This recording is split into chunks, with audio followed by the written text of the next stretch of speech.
ભાવનગર જિલ્લાના ઘોઘા તાલુકાના વાળુગઢ ગામમાંથી ગત તારીખ 28 માર્ચ 2026ની રાત્રિએ હત્યાની ઘટના પ્રકાશમાં આવી છે, જેમાં કેટલાક અજાણ્યા શખ્સોએ 29 વર્ષીય રવિ અનિલભાઈ કલોત્રાને પેટના ભાગે આડેધડ છરીના ઘા ઝીકી મોતને ઘાટ ઉતાર્યો હતો.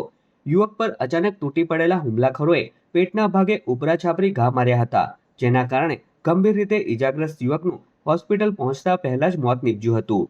યુવકની કરપણી હત્યાની ઘટનાથી સમગ્ર પંથકમાં ચકચાર મચી જવા પામી છે.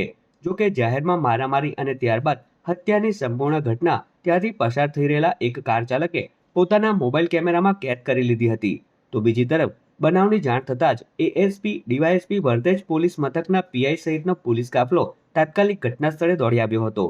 હાલ પોલીસે હત્યાનું ચોક્કસ કારણ જાણવા અને ફરાર આરોપીઓને ઝડપી પાડવા માટે અલગ અલગ દિશામાં તપાસના ચક્રો गतिमान કર્યા છે. आज वर्तेज पुलिस स्टेशन के विस्तार में जो वाडुकड़ गांव आता है, उस गांव के उस विस्तार में जो है एक मर्डर का बना है, जो रात्रे 10 वागे हमको जो है खबर मिली थी. उसके मुताबिक जो है पुलिस स्थल पर पहुंची और जो है लाश को जो है अपने सुपुर्द लिया.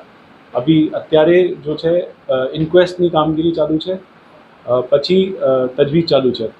रवि भाई नाम जानने को अभी तक मिला है. सर कई कारण जणावा मळे છે. अभी तजवीज चालू है. सब सेना बड़े हत्या करवामा आई है.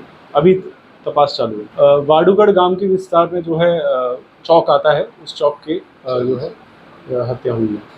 चाकू के छरी और चाकू से उसको जो है घोप घोप कर बार बार मारा है, ऐसा आया है हमारे. इस हत्या के अंदर कितने लोग थे? अभी तो तजवीज चालू है, तपास चालू है. जैसे भी जानकारी मिलेगी आगे बताई जाएगी. Thank you.